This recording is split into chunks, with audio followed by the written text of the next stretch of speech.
Merci à vous tous ceux qui nous suivez et bienvenue à ce nouveau numéro de votre émission sur Congo Live. Paul Kagame dit Kabila avait commis une erreur d'avoir laissé le pouvoir à Félix Antoine Tshisekedi. Et pour la classe politique, Paul Kagame regrette, puisque aujourd'hui il n'a plus le pouvoir de l'Empire Nenge Abanda Korene Kala, la République démocratique du Congo. Paul Kagame était le seul mec à bord. Nous allons analyser son discours avec M. Gaston. Et puis, il y a situation sécuritaire à l'Est pour prouver combien est-ce que Paul Kagame, c'est un criminel.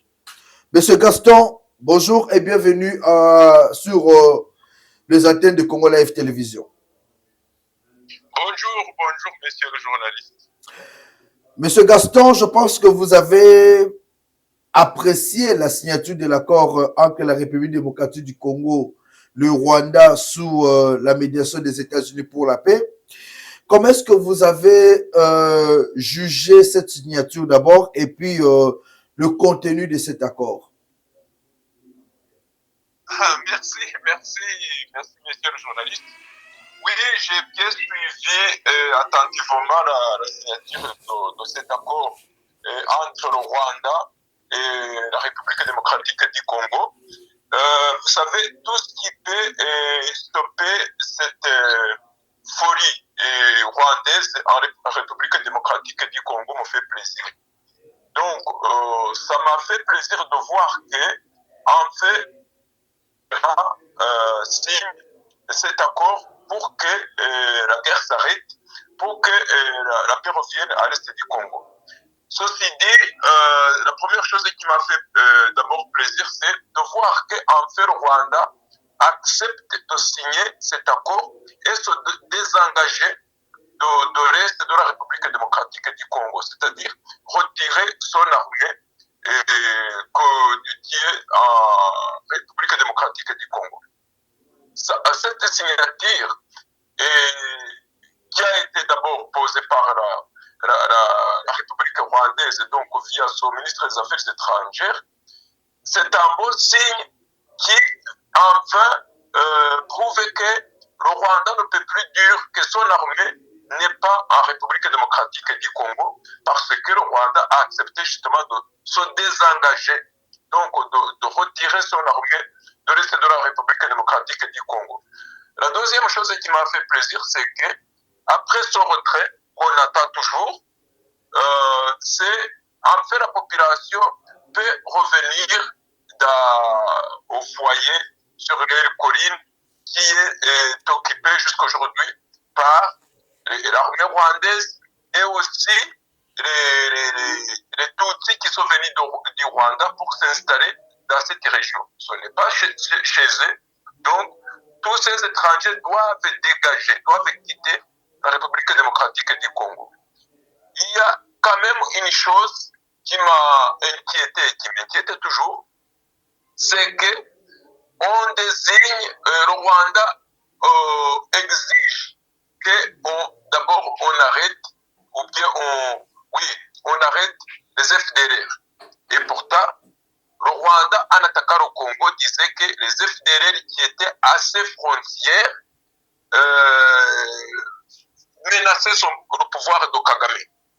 Maintenant, le reste du Congo, donc depuis Bunagana jusqu'à Bukavu, est occupé par l'armée rwandaise. L'armée rwandaise n'a pas pu arrêter ses FDLR. Donc, le fait qu'on accepte qu'on va poursuivre les FDLR, alors que le commandant en chef, le patron, l'un des fondateurs des FDLR est au Rwanda, se trouve au Rwanda, le colonel Rwanda Kabije, qui commandait les FDLR, il a été rappelé par Kagame au Rwanda, prouve une fois de plus que son prétexte des FDLR, c'est une création de Kigali, que donc cette, je dirais, paragraphe aurait dû être retiré parce que son prétexte des FDLR, c'est une manière de pérenniser la présence de l'armée rwandaise en République démocratique du Congo. Or, ça, pour moi, ça ne devrait pas figurer sur ce document. Mais bon, ça a été signé et pour moi, donc, c'est une réussite de la diplomatie congolaise parce que le Rwanda en fait reconnaît sa présence en République démocratique du Congo. Il va se désengager et si le Rwanda ne se désengage pas, eh bien, les sanctions, les poursuites, le Congo, la République démocratique du Congo, a en fait le droit de poursuivre et de bombarder Kigali s'il le faut. Voilà, messieurs les journalistes, comment je considère la signature de cet accord. Ça, c'est aussi une double réussite pour la République démocratique du Congo parce que les autorités américaines ont reconnu publiquement l'agression dont le Congo est victime, donc exige que les autorités de Kigali se désengagent, quittent le sol congolais. Voilà une nouvelle qui m'a fait plaisir, messieurs les journalistes. Et voilà ce que je peux dire là-dessus. Vous parlez que le monde d'aujourd'hui est au courant que c'est le Rwanda qui agresse la République démocratique du Congo. Cependant, Paul Kagame, hier, a dit ceci. Le monde entier sait aujourd'hui que le Rwanda n'a pas attaqué la République, n'attaque pas la République démocratique du Congo. Le conflit est entre la RDC et le M23. Et Kagame va plus loin pour avertir si la République démocratique du Congo, le président Félix-Antoine Tshisekedi, ne respectait pas l'accord pour les respects, bien sûr, en vue de neutraliser le FDLR, le Rwanda est prêt à attaquer à n'importe quel moment. Vous voyez pas qu'à un certain moment, c'est comme si c'est la RDC qui va beaucoup plus en pâtir en cas du non-respect de cet accord. Et la deuxième question que je vais vous poser, est-ce que le problème du FDLR engage-t-il la République démocratique du Congo? Est-ce que Kagame ne devrait pas organiser un dialogue inter-rwandais pour résoudre ces problèmes? Pourquoi imposer à la République démocratique du Congo de vouloir résoudre ce problème du FDLR? Cependant, c'est un problème purement rwandais. Merci, messieurs les journalistes, pour cette question et surtout pour ces éclaircissements. Alors, si je commence par le premier point, le Kagame menace d'attaquer le Congo si les autorités congolaises ne respectaient pas ce qui est dans les exigences du pouvoir de Kigali. Ça, 96 pratiquement. Il a toujours attaqué le Congo. Seulement, à l'époque, il avait son pantin au pouvoir. Quand il attaquait, il obtenait tout ce qu'il voulait. Les choses ont changé maintenant au Congo. Il y a les vrais Congolais qui dirigent le Congo. Ce n'est plus les faux Congolais qui sont des Rwandais qui sont encore au pouvoir, mais les vrais Congolais sont au pouvoir. Donc, Kagame menaçait les autorités congolaises pour dire le pouvoir de Tshisekedi de réattaquer le Congo. Ça, je dirais que c'était un lion qui est à l'agonie, qui essaie de montrer qu'il a encore des dents pour mordre. Kagame n'est plus capable parce que ses maîtres l'obligent à signer l'accord dont d'ailleurs il ne voulait pas signer. Vous avez vu que d'ailleurs, ces derniers jours, il est prêt à être malade, il est quasiment invisible. Donc, c'est parce que cet accord ne va pas dans le sens que lui, il voulait que ça aille. Menacer le Congo, je ne pense pas que Kagame soit à la hauteur de menacer le Congo au point d'aller changer les choses au Congo comme il le faisait avant. Il peut dire ce qu'il veut, il peut parler comme il veut, mais il sait qu'il y a l'épée de Damoclès qui passe au-dessus de sa tête, que si jamais il décolle, il est fini. Je pense que Donald Trump a été clair sur ce point. Donc, j'ai vu la semaine passée, monsieur le journaliste, il a encore envoyé des renforts à Bukavu.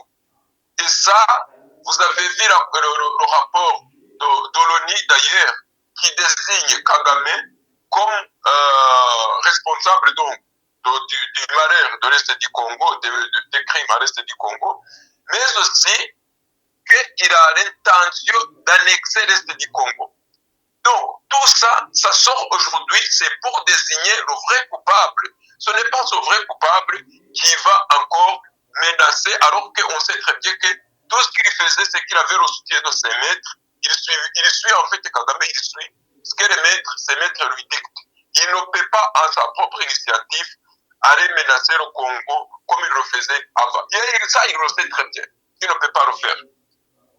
Le deuxième point, concernant le dialogue entre les FDLR et le Rwanda. En fait, je pense que ces dialogues, il doit y avoir, ce n'est pas au Congrès de dialoguer avec le M23, parce qu'on sait très bien que le M23 est composé à 98% par l'armée rwandaise, les panthères, comme on dit. Donc, les autorités congolaises, s'ils veulent discuter avec les vrais Congolais, c'est les vrais Congolais, donc les 2% qui restent. On n'a pas, les autorités congolaises n'ont jamais refusé de discuter avec les vrais Congolais. Ce qu'ils refusent, c'est de discuter avec les émissaires ou bien les porte-paroles de Kagame. D'ailleurs, qui sont des Rwandais, les William Ngomanzungu et compagnie. Donc, c'est déjà, moi je pense que les autorités congolaises ont raison. Alors, une chose d'ailleurs que j'avais oublié de vous dire, et merci de me l'avoir rappelé, c'est que si on demande aux autorités congolaises de dialoguer avec le M23, pourquoi Kagame ne veut pas dialoguer avec ses opposants? Il n'y a pas que les FDLR, il y a des partis politiques qui sont maintenant en exil. Il y a les opposants en exil. Il ne faut que chaque jour demander qu'il y ait un dialogue inter-rwandais pour que la paix revienne dans cette région dégradante. Mais pourquoi Kagame ne veut pas discuter avec ses opposants? C'est parce que Kagame sait très bien que si jamais il discute avec ses opposants, soit les réfugiés, parce que dire qu'au Congo il y a des FDL, ça serait un gros mot. Discuter avec les réfugiés, quelques réfugiés qui restent en République démocratique du Congo. Discuter avec les réfugiés qui se trouvent un peu partout dans le monde, et en l'occurrence en Occident, ou même un peu partout en Afrique. Ça serait une bonne chose. Mais Kagame sait très bien que si cette discussion a lieu, c'est que ces opposants vont demander qu'il y ait des élections présidentielles et même parlementaires. Et Kagame sait très bien que personne ne peut voter pour lui parce que c'est un criminel. Et même les Tutsis au Rwanda ne peuvent plus voter pour lui. Donc, qui dit dialogue dit ramener la démocratie. Or, ramener la démocratie au Rwanda, ça n'arrange pas Kagame. Les terroristes n'aiment pas la démocratie. Et c'est ça qui désigne Kagame. Donc, l'idéal serait que si Kagame était démocrate, accepte qu'il y ait un dialogue. Mais moi, je vois mal comment on peut dialoguer avec un Hitler africain. Voilà pourquoi ce criminel ne fait que terroriser. D'ailleurs, c'est pour ça que moi je l'appelle un terroriste. Parce que, il veut les Congolais, mais il terrorise les Rwandais. Quelqu'un qui a à son actif plus de 12 millions de Congolais massacrés par son armée, plus de 4 millions de Rwandais tués par son armée, il n'est pas en mesure, il n'est pas bien placé pour demander que le Congo dialogue avec le M23 ou bien qu'il dise que si le Congo n'accepte pas, il va attaquer. Justement, c'est là qu'il y a un problème. C'est parce que si la guerre au Congo concernait que les Congolais, si ce n'était que le problème congolo-congolais, eh bien, il n'interférerait pas dans ce dialogue. Il n'exigerait pas qu'il y ait un dialogue inter-congolais parce que Kagame n'est pas congolais, le problème congolais ne le concernerait pas. Ça le concerne parce que c'est son armée qui est au Congo, monsieur le journaliste. Voilà ce que je peux vous dire là-dessus. Mais est-ce que la République démocratique du Congo serait à mesure de résoudre ces problèmes de FDLR? Était-il une erreur de voir que ces paragraphes-là figuraient dans cet accord? Est-ce qu'aujourd'hui, la République démocratique du Congo doit peut-être demander qu'on enlève, qu'on puisse élaguer ces paragraphes-là dans cet accord-là?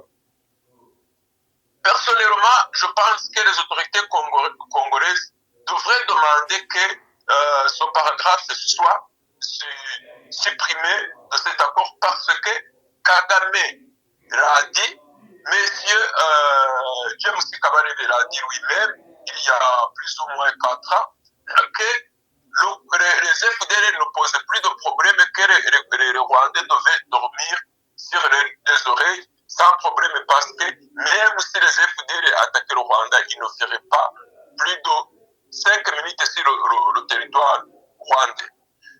D'ailleurs, cette région de l'Est du Congo a été occupée pendant des années. Il y a eu des opérations.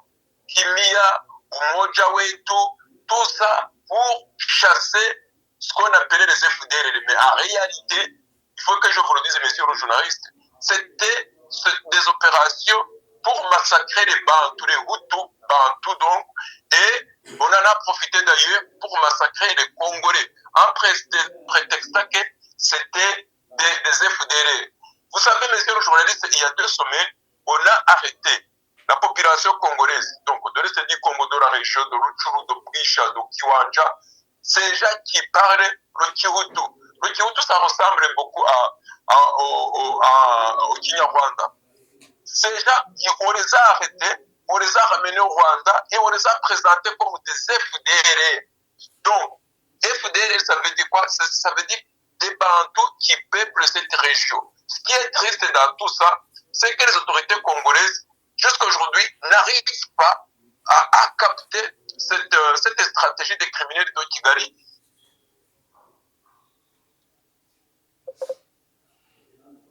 Par les Tutsis qui viennent du Rwanda. Donc, pour moi, les autorités congolaises devraient revoir cette partie avec les autorités américaines pour bien mettre les choses au point, expliquer ce problème, même s'il faut, contacter les personnes qui maîtrisent ce dossier pour leur dire que FDLR c'est un prétexte parce que le patron des FDLR, M. Rwanda Kabiche, est au Rwanda. Il a été d'ailleurs il a gardé ses grades de colonel et il a été le patron des prisons au Rwanda. Il a été mis à la retraite il y a plus ou moins 3 ou 4 ans. Mais il est au Rwanda.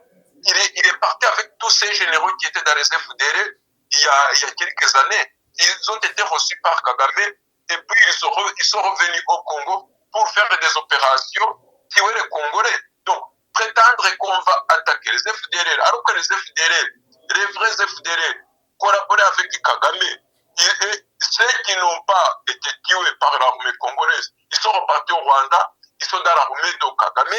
Donc, pour moi, c'est un faux prétexte et les autorités congolaises devraient le signaler et en discuter encore une fois avec les autorités américaines.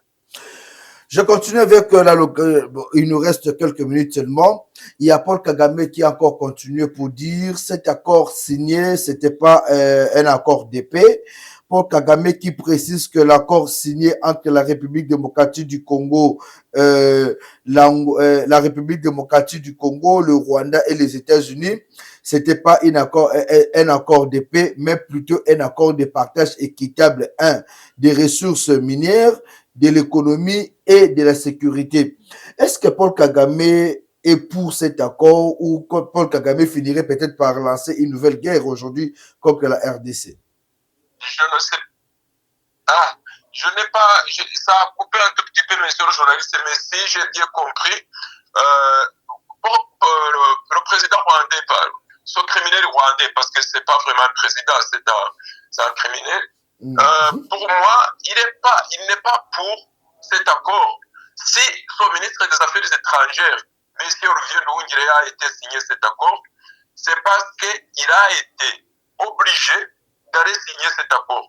Ce n'est pas de sa propre initiative qu'il a été à Washington, mais c'est les Américains qui ont exigé qu'il vienne signer cet accord de paix et qu'il retire son armée de l'Est du Congo. Comme je vous l'ai dit dès le départ, Kagame écoute ses maîtres. Ses maîtres, c'est qui? Ce sont les Américains, ce sont les Anglais. Donc, il ne peut pas dire non. Alors, j'ai vu aussi un sénateur rwandais qui s'appelle Evode qui disait que cet accord, c'était l'arnaque, que cet accord n'était pas pour le Rwanda, que cet accord exigeait trop du Rwanda, et donc cet accord. Vous voyez, messieurs les journalistes, ça n'arrange pas les autorités de Kigali, cet accord, parce que ça exige que le Rwanda, d'abord, le Rwanda reconnaît sa présence au Congo, qu'il retire son armée, que le Rwanda retire ses appareils de brouillage de l'espace aérien, de l'Est du Congo. Tout ça, si Kagame le fait, le pouvoir de Kigali est fini. Vous savez que le pouvoir de Kigali vit avec le pillage de l'Est du Congo. Si le pillage de l'Est du Congo s'arrête, c'est que Kagame, il est fini. Donc, ils savent très bien que ce que les Américains sont en train de faire, c'est qu'on est en train de faire tomber le pouvoir de Kigali sans tirer une balle. Voilà. Je pense que Kagame, il a dit à plusieurs reprises, dire que c'était un accord de partage de ressources de l'Est du Congo ou de la République démocratique du Congo, ça c'est lui qui le dit. C'est ce que les gens qui veulent, justement, qui soutiennent le pouvoir de Kigali, voient cet accord comme le partage de ressources.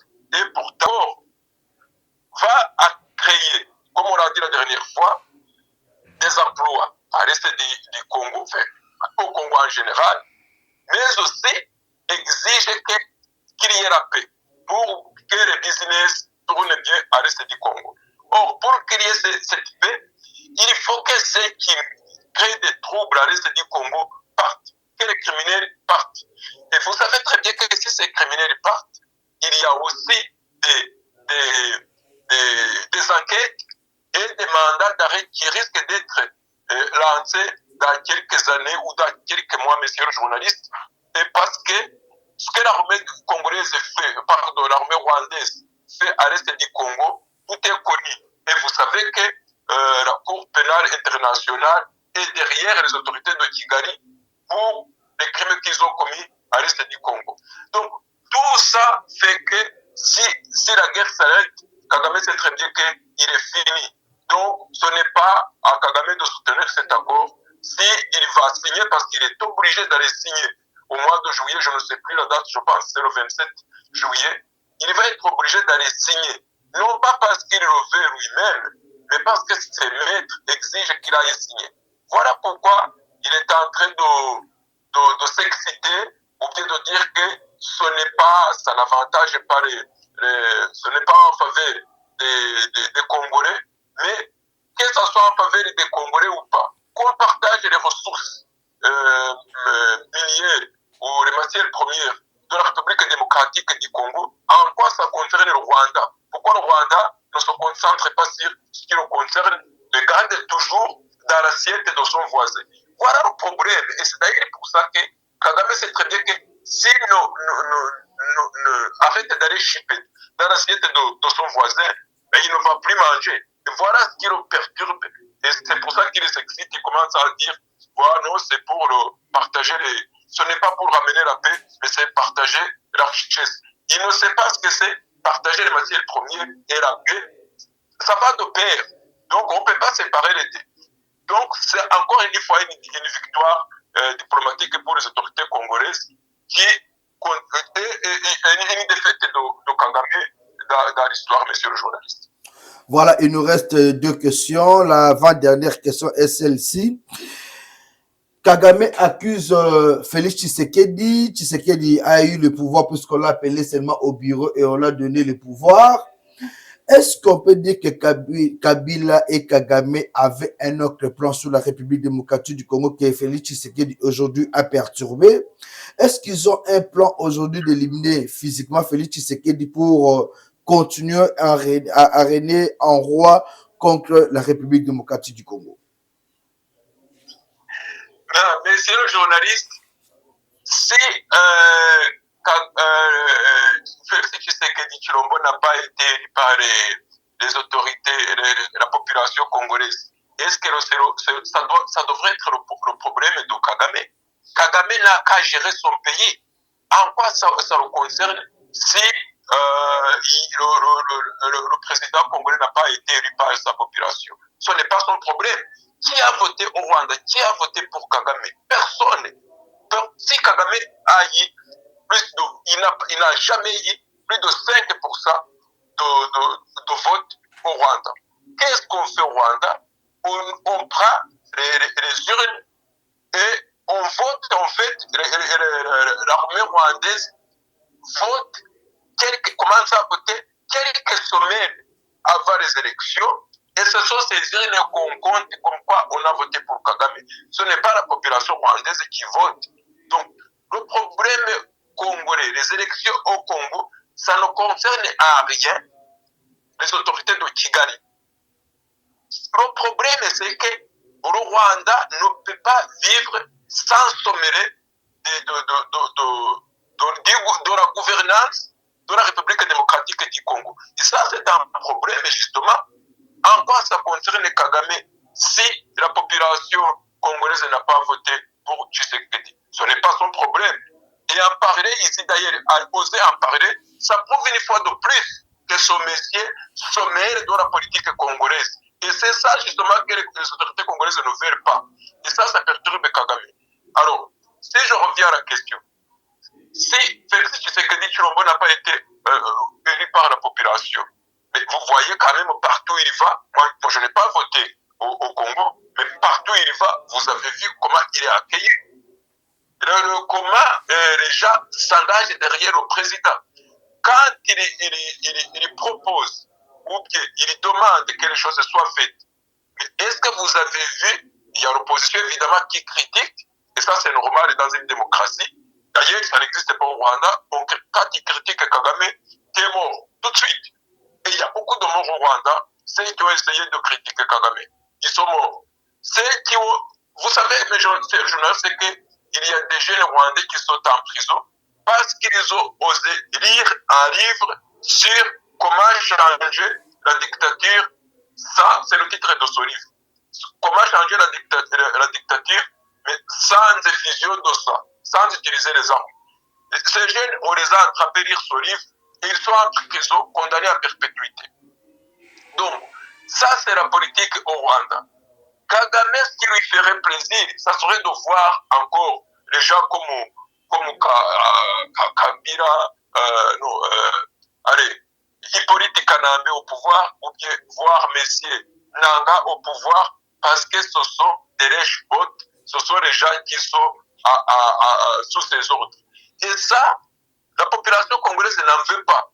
Il parle de la première élection. Ok, supposons que Tshisekedi Tshilombo n'a pas été élu à la première, quand il s'est présenté en 2018 ou 2019, mais les dernières élections, l'année passée, mais qu'est-ce qui s'est passé? Il a été élu. Et Kagame n'en parlait pas. Comment alors, s'il a été élu, s'il n'a pas été élu la première fois, mais la deuxième fois, il a été élu, mais pourquoi il n'en parlait pas? Ça veut dire qu'aujourd'hui, le président que les Congolais ont, c'est le président qu'ils ont choisi. Allez nous ramener 5 ans en arrière, ça veut dire que s'il veut qu'on revienne en arrière, mais on peut revenir 10 ans en arrière, 20 ans en arrière, 18 ans en arrière, pardon. Mais qui avait voté pour Hippolyte Kanambe, son Rwandais? Mais on trichait pour que justement ce criminel reste au pouvoir au Congo et continue à piller le Congo. Et Kagame n'en parlait pas. Mais, donc, vous voyez, moi, ce qui me perturbe, c'est voir que ces criminels de Kigali veulent justement, ça prouve une fois de plus qu'ils veulent contrôler tout ce qui se passe au Congo. Et si les Congolais disent non, eh bien, on va vous faire la guerre. Mais maintenant qu'ils se rendent compte que la population congolaise se défend, tient tête et chasse l'ennemi, parce que vous avez vu ce que les Ouazalendo font, eh bien, Kagame, il devient fou. Et c'est ça le problème, monsieur le journaliste. Alors, nous sommes en train de chuter avec cette émission. Je vais vous laisser quand même le temps de dire votre mot de la fin. Mais est-ce qu'aujourd'hui, la République démocratique du Congo doit quand même se préparer à une guerre, sensibiliser son armée? On doit se préparer à une guerre puisque Kagame, apparemment, cet accord ne lui dit absolument rien. Et vous allez directement chuter aussi avec votre mot de la fin. Merci d'abord pour cette invitation, monsieur le journaliste, et surtout me consacrer quelques minutes parce que je sais que ce n'est pas facile. Vous avez beaucoup d'invités à écouter aussi. Mais alors, si je reviens sur la question, je pense que le Congo doit se préparer toujours, doit moderniser, continuer à moderniser son armée et se préparer à une guerre, comme Laurent Désiré Kabila l'a dit. Ça sera une guerre longue, ce n'est pas fini. Diplomatiquement, Kagame est à genoux. mais militairement, il est toujours là. Donc, il est toujours là, il occupe l'Est du Congo. D'où, justement, si Kagame n'accepte pas ce qui a été signé avant l'armée, mais il faut que le Congo fasse retirer l'armée de Kagame de force, c'est-à-dire bombarder de préférence à Kigali. Parce que Kagame n'entend que quand on parle justement avec une armée. Donc, je pense que le Congo doit continuer à se moderniser et surtout soutenir ces jeunes Ouazalendo qui défendent bien le Congo. Et je continuerai juste pour terminer en parlant du journal belge qui reçoit, dans lequel on désigne bien, on écrit bien ou on décrit bien le projet de Kagame qui est d'annexer l'Est du Congo. Donc ça aussi, ça devrait faire tilt dans les oreilles des autorités congolaises pour que justement ils s'arment pour mettre en échec ce projet de Kagame. Ce n'est pas quelque chose qu'il faut prendre à légère, parce que, monsieur le journaliste, comme vous le savez, balkaniser le Congo, c'est le projet de Kagame depuis qu'il est au pouvoir. Cette balkanisation s'inspire justement de ce qui s'est passé, si vous souvenez, en Serbie. Vous savez, le Kosovo était une province de la Serbie. Mais pour finir, on a chassé les Serbes qui habitaient au Kosovo pour y installer les albanophones et qui, par après, ont demandé l'indépendance. Donc, maintenant, le Kosovo existe comme pays. Alors, c'est ce que Kagame est en train de faire. Il a massacré les chefs coutumiers à l'est du Congo. Il a massacré la population, les Bantous, surtout les Hutus, les Nandais qui habitent à l'est du Congo et les autres qui habitent à l'est du Congo. Et on est en train de peupler l'est du Congo avec les Tutsis qui viennent du Rwanda, qui sont favorables au pouvoir de Kigali. Donc, pour que par après, ces gens se révoltent et disent, ah, nous ne voulons pas le pouvoir de Kinshasa, mais nous voulons la protection de Kagame. C'est ça le projet. Donc, il ne faut pas prendre à la légère les menaces de Kagame, parce que l'Est du Congo, on est en train de peupler une autre population qui n'est pas du tout de l'Est du Congo, par contre, qui est du Rwanda. Donc ma proposition aux autorités congolaises de continuer à moderniser l'armée, de continuer diplomatiquement à taper sur Kagame, mais moderniser l'armée aussi pour faire échec à ce projet criminel de Kagame. Mais aussi, une deuxième demande, c'est de soutenir, comme Kagame soutient les 2% dont je parlais tout à l'heure, des opposants, donc Donaka, Utoni Numbi. Il y en a aussi ceux qui s'opposent à Kagame. Pourquoi les autorités congolaises ne le cherchent pas pour le soutenir?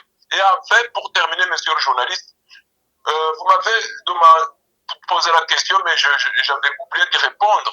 Concernant l'élimination physique de Tshisekedi, le pouvoir de Kigali, en collaboration avec justement Hippolyte Kanambe, ils ont le projet d'éliminer, ils ont essayé à plusieurs reprises jusqu'à aujourd'hui, Dieu merci, ils ont échoué, d'éliminer Félix Tshisekedi Chilombo. Ça, on le sait très bien, les autorités congolaises le savent, mais pourquoi les autorités congolaises n'investiraient pas, et ils ont les moyens, dans le projet aussi d'éliminer, s'il le faut physiquement, les autorités de Kigali, à commencer par Kagame. Ils sont capables de le faire, ils ont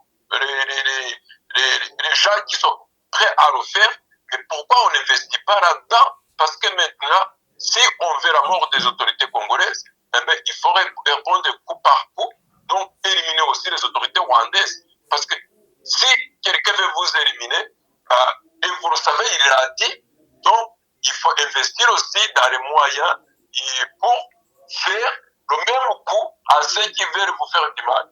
Voilà, messieurs le journaliste, c'est ce que je peux dire là-dessus. Et je vous remercie infiniment de m'avoir tendu l'oreille pour vous dire ce que je pense concernant la signature de cet accord. Un grand merci à vous aussi, M. Gaston, d'avoir répondu à notre invitation. Nous savons qu'aujourd'hui, la République démocratique du Congo est en train de traverser une période très compliquée et nous croyons que la population congolaise reste fidèle derrière le chef d'État Félix Tshisekedi et aussi cette guerre doit prendre fin puisque Paul Kagame, je pense que ses jours même de vie sont maintenant limités et Kabila, les Nanga et les autres. À vous aussi, chère population, comme je l'ai toujours dit, nous n'avons que le Congo comme pays. Nous devons tout faire pour lutter pour que ce genre d'insécurité, de bêtises que nous sommes en train de voir avec Kabila, de Nanga, de Kagame, ça doit prendre fin. Le Congo doit retrouver son autorité de l'époque de Mobutu. Le Congo doit retrouver sa dignité et son honneur, finir avec ces guerres. Les accords qui ne respectent pas l'intégrité de notre pays doivent être mis de côté. Un grand merci à vous tous qui nous avez suivis. Restez toujours branchés sur Congo Live, votre chaîne d'information.